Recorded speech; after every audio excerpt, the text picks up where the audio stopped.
E ainda sobre este assunto, nós vamos conversar agora com um embaixador que vai repercutir com a gente. Ele já está pronto, pessoal?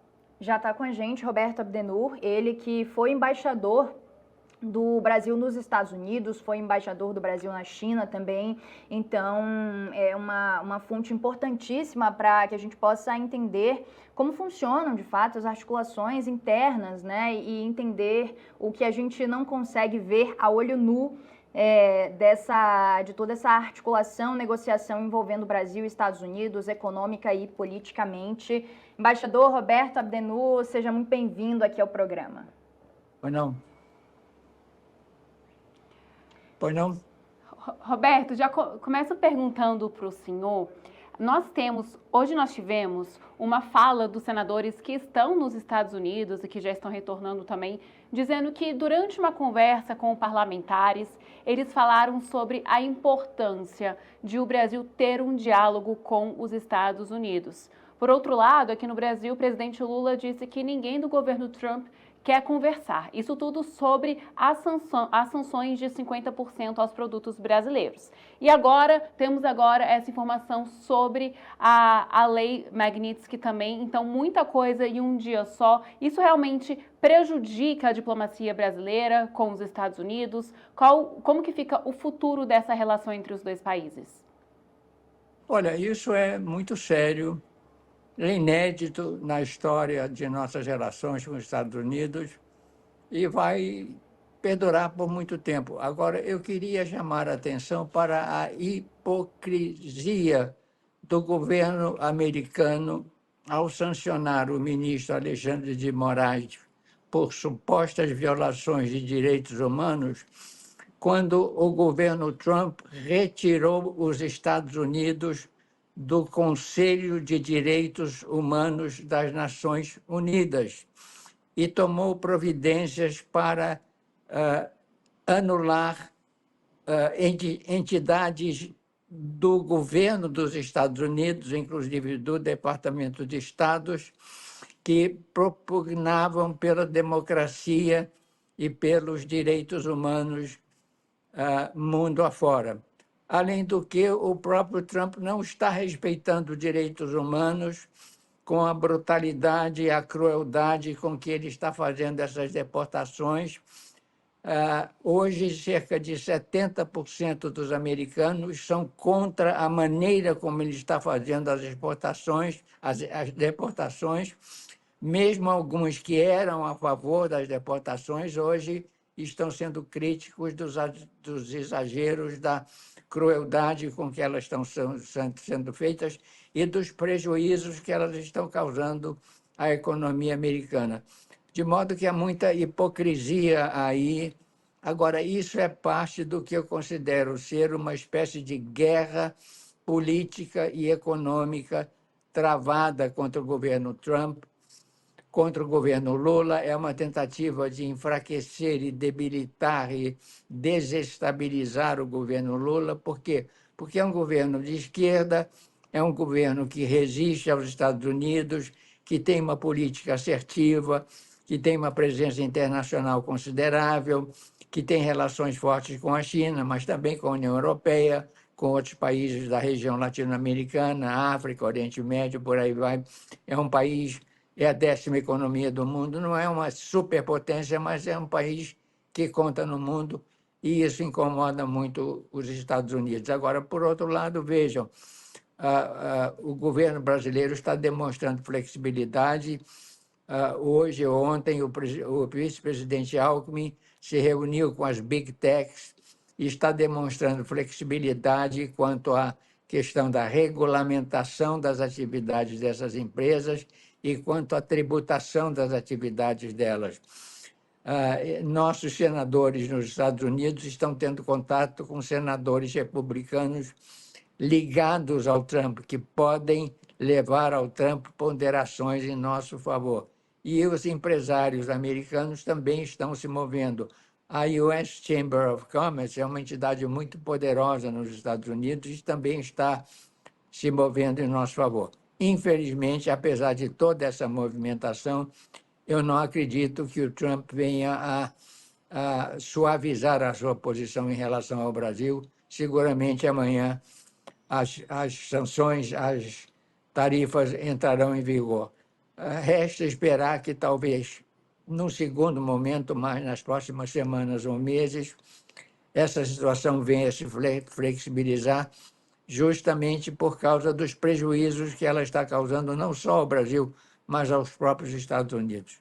Agora, embaixador, o governo de Donald Trump, o próprio Donald Trump, aliás, já fez críticas diretas, já fez ataques diretos ao governo Lula. Aliás, não só ao governo Lula, como ao presidente Lula. Ele já mencionou nominalmente o presidente em cartas, né, criticando, fazendo críticas incisivas ao Brasil. Dessa vez, essa lei Magnitsky, ela é direcionada ao Brasil, é direcionada ao judiciário brasileiro, mas ela não é diretamente ao governo Lula, e sim ao Supremo Tribunal Federal, o outro poder judiciário, o ministro Alexandre de Moraes. O Brasil, na sua opinião, deve se posicionar, inclusive de forma assertiva, contra essa decisão de aplicar a lei Magnitsky contra o ministro Alexandre de Moraes? Ou uma posição incisiva do Brasil pode tensionar ainda mais a relação entre os dois países, e esse agora é um momento de cautela? Não, o Brasil tem que resistir. Não é o Supremo, não é o ministro Alexandre de Moraes que deve resistir. É o governo brasileiro que deve se pronunciar, porque está em jogo aí uma nova violação à nossa soberania. E veja bem, o Trump tem uma particularidade especial, que é a de personalizar a relação dele com outros chefes de governo. Ele se tornou amigo, incrivelmente, de um presidente que, a rigor, é inimigo dos Estados Unidos, o Putin. Ele é amigo do Netanyahu, tem apoiado até há pouco as barbaridades que o Netanyahu está cometendo em Gaza.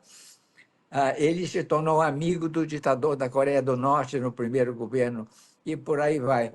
Então, ele tende a personalizar o relacionamento deles com outros governantes, seja para o bem ou, no caso do Lula, para o mal. Ele personaliza, em vez de ser um choque entre governos, é um choque entre as pessoas dos dois presidentes, o que só piora. Agora, isso não deve nos desestimular de resistir com força. A escalada pode ser inevitável, mas não podemos temer a escalada, não podemos nos retrair e nos colocar numa situação de fraqueza e submissão, que é o que ele quer e que, aliás, é o que fez o governo Bolsonaro em relação ao Trump. Colocou-se de joelhos perante o presidente americano. Bem disse que isso pode ser uma guerra de guerrilha, né? Então, o que isso significa no âmbito diplomático e comercial entre os dois países? Eu usei essa expressão guerra de guerrilha para designar uma série de ações que nós pudéssemos empreender em território americano. Eu usei isso metaforicamente. Uma série de ações que nós pudéssemos empreender de maneira coordenada no governo americano, numa espécie de contra-ataque contra esse tarifaço e essas agressões ao Brasil. A embaixada americana e empresários e políticos brasileiros contratarem seus contrapartes, os empresários americanos, os políticos brasileiros, americanos, como está acontecendo, a embaixada emitir uma nota, dirigi-la à imprensa, motivar a imprensa, outros setores favoráveis ao Brasil, outras vozes favoráveis ao Brasil. Foi uma expressão metafórica que eu usei não contra os Estados Unidos, mas em relação a essa situação com os Estados Unidos. Então, nesta relação diplomática, o que isso significa a partir de agora? Isso significa, infelizmente, que a relação Brasil-Estados Unidos, que teve momentos bons e ruins, mas sempre se caracterizou pela franqueza do diálogo, da negociação, nunca pela ruptura. Essa relação agora entra num estágio inédito, sem precedentes, de muita gravidade, porque, como eu disse, é uma verdadeira guerra política, diplomática, econômica, jurídica contra o Brasil, com atentados seguidos à nossa soberania, por razões ideológicas do Lula, do Trump, não por nenhuma razão econômica. Agora, embaixador, o senhor já falou, né, que acredita que o Brasil deve ter uma posição política incisiva, né, especialmente por causa dessa aplicação da Lei Magnitsky contra Alexandre de Moraes. Só que tudo isso faz parte de um mesmo contexto que envolve também essas tarifas de 50% que serão aplicadas em agosto, a partir de agosto, ao Brasil por parte dos Estados Unidos. Se no âmbito político, para o senhor, o Brasil tem que reagir de maneira assertiva, no âmbito econômico, essa reação tem que ser no mesmo tom, na mesma forma? O que o Brasil deve fazer? Como o Brasil deve responder a partir do momento da aplicação dessas tarifas? Não, no plano econômico, o Brasil tem que mostrar flexibilidade e já está mostrando. O vice-presidente Alckmin se reuniu com representantes de todas as big techs que operam no Brasil, demonstrando disposição de flexibilidade quanto à regulamentação das atividades delas e também quanto à tributação das atividades delas. Esse era um ponto de irritação do governo Trump com o Brasil. Com essa atitude do vice-presidente Alckmin, o Brasil está demonstrando uma nova flexibilidade em relação a esse ponto sensível. Então, nós temos que ser firmes na área política, mas pragmáticos e flexíveis na área econômica e comercial, sempre que possível. Hoje, os senadores brasileiros falaram também que pode estar chegando uma sanção mais grave ao Brasil por conta de uma lei no Congresso americano em que ela será planejada para sancionar países que façam acordo comercial com a Rússia. Então, isso seria também mais um alerta ao Brasil, como que fica o Brasil e principalmente os Estados Unidos se afastando nesse caso? Olha, o Trump, embora muito tardiamente, porque ele foi conivente com o ataque do Putin à Ucrânia. Ele chegou a culpar o Zelensky, a vítima, pelo ataque que sofreu, incrivelmente. Tardiamente, ele agora mudou de posição e está dando um ultimato de 10 a 12 dias para o Putin acabar com a guerra, o que resta ver. E ele está ameaçando, então, as chamadas sanções secundárias, pelas quais ele quer impor tarifas de 25%, mais alguma penalidade a 3 países que comerciam com os Estados Unidos, sobretudo a Índia e a China, que compram grandes quantidades de petróleo e gás natural da Rússia, e o Brasil, que compra fertilizantes. Agora, veja bem, impor isso à Índia já não é fácil, e a China é muito.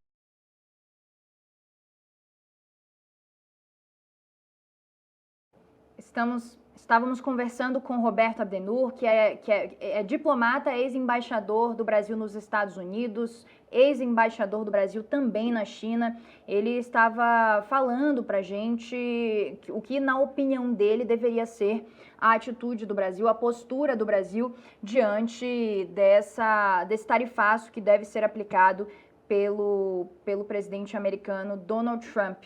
E ele perdeu conexão com a gente, mas a gente espera que em breve ele esteja aqui de volta para completar o raciocínio, para que a gente possa conversar também sobre a possibilidade do Brasil negociar, intensificar a negociação com outros comércios internacionais, com outros países, para compensar esse tarifaço por parte dos Estados Unidos. Roberto Abdennour, ex-embaixador do Brasil nos Estados Unidos, já está aqui com a gente, não é? Não? Perfeito, pode continuar. Sim. Não, o Brasil tem que, naturalmente, diversificar o seu comércio exterior e abrir o seu comércio exterior. De certo modo, paradoxalmente, essa crise abre uma oportunidade para que o Brasil abra mais a sua economia, não só em relação aos Estados Unidos, em relação ao mundo inteiro. Infelizmente, há décadas e décadas, o Brasil é um país muito protecionista, muito fechado, e isso tem impedido a modernização da indústria brasileira.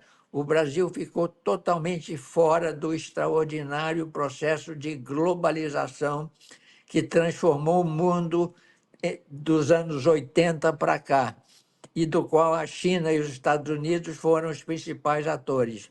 O Brasil ficou de fora. Então, é hora de aproveitarmos, paradoxalmente, essa dura crise para revermos essa postura protecionista e propiciarmos mais progresso ao Brasil, mais aumento de produtividade mediante a redução de barreiras tarifárias e não tarifárias. Pessoal, olha só, a gente vem falando desde o início do programa, a notícia que a gente teve de última hora, logo antes de entrar ao vivo, de que o presidente Donald Trump havia assinado a execução dessas tarifas. E a nossa equipe aqui trabalhando, estudando esse documento, a gente tem a confirmação de que foi adiada a aplicação dessas tarifas de 50% sobre todos os produtos exportados do Brasil para o dia 6 de agosto. Ele não diz, de fato, a data de 6 de agosto, mas ele fala que a partir da assinatura, do dia de assinatura daquele documento, que foi hoje, 7 dias depois, aí sim vai passar a valer. Portanto, dia 6 de agosto é quando essa tarifa vai passar a ser aplicada. Ainda nesse documento, a gente tem alguns produtos isentos. Ontem a gente já vinha discutindo isso, já havia essa informação de que alguns produtos poderiam estar isentos dessa cobrança de 50%, entre eles castanha do Pará, polpa de laranja, minério de ferro, tem também carvão, energia elétrica, enfim, alguns produtos, né? Tem uma lista extensa de produtos que estão isentos dessa taxação de 50%. Roberto Abdennour, embaixador, queria que o senhor comentasse sobre essa decisão de Donald Trump. Foi apenas protocolar ou pode ter tido alguma situação política ou econômica que fizesse com que ele adiasse para o dia 6 de agosto? Eu estou tomando conhecimento dessa notícia feliz agora por vocês. Acho muito bom. Isso é um sinal de que a chamada guerra de guerrilha, por mim sugerida, e também todas as ações de empresários americanos, de políticos americanos, dos políticos brasileiros, tudo isso pode estar tendo algum efeito em termos de desarmar um pouco o espírito do Trump. Ele está ganhando tempo para talvez moderar um pouco o seu ataque ao Brasil, o que para mim é um pouco surpresa, mas é muito boa notícia. Eu espero que ele realmente atenue o seu ataque ao Brasil. Ele jamais aplicará tarifas inferiores a 15%. 15% é o piso aquele que ele está aplicando a todo mundo. Menos do que isso, nós não conseguiremos. Mas se ele, por acaso, vier a baixar as tarifas contra nós a 15%, isso já será menos mal, será relativamente bom. Vamos aguardar, mas é um bom sinal de que as nossas ações digamos, de resistência estão produzindo algum efeito. E, embaixador, alguns produtos, né, como suco de laranja, aviões e o petróleo também ficaram de fora dessas sanções. Isso seria também uma boa notícia, um caminho mais positivo? Qual a sua avaliação? Isso é importante. Veja bem, eu tive muito contato quando eu era embaixador em Washington com a Embraer, que tem plataforma de produção nos Estados Unidos. Os aviões da Embraer embutem um mínimo de 40% de peças americanas. Portanto, a Embraer é a empresa brasileira com mais componentes americanos dentro de seus produtos. É uma espécie de empresa brasileiro-americana. Quanto à carne, o Brasil é o grande fornecedor da carne para os hambúrguer, que é tão popular nos Estados Unidos. Eu me lembro de que na campanha eleitoral anterior, uma vez o Trump criticou a oposição, dizendo o seguinte aos americanos: tomem cuidado, se os democratas forem eleitos, vocês vão ficar sem os seus hambúrgueres. Ora, o hambúrguer brasileiro, americano, depende muito da carne brasileira. Talvez ele possa importar um pouco mais de carne da Argentina, do Uruguai, mas não há outros fornecedores. A União Europeia, a China, a Ásia, a África não são grandes fornecedores de carne. Então, carne é um produto, eu diria, quase que indispensável para o dia a dia do consumidor americano. A mesma coisa com o café e com o suco de laranja. São produtos primários, mas que estão na dieta diária dos americanos. Eu creio que ele estará agora se dando conta do dano que ele causa ao próprio povo americano com essas sanções a esses produtos brasileiros. Então, nós temos aí uma abertura, espero que essa abertura ainda estreita se alargue, se amplie.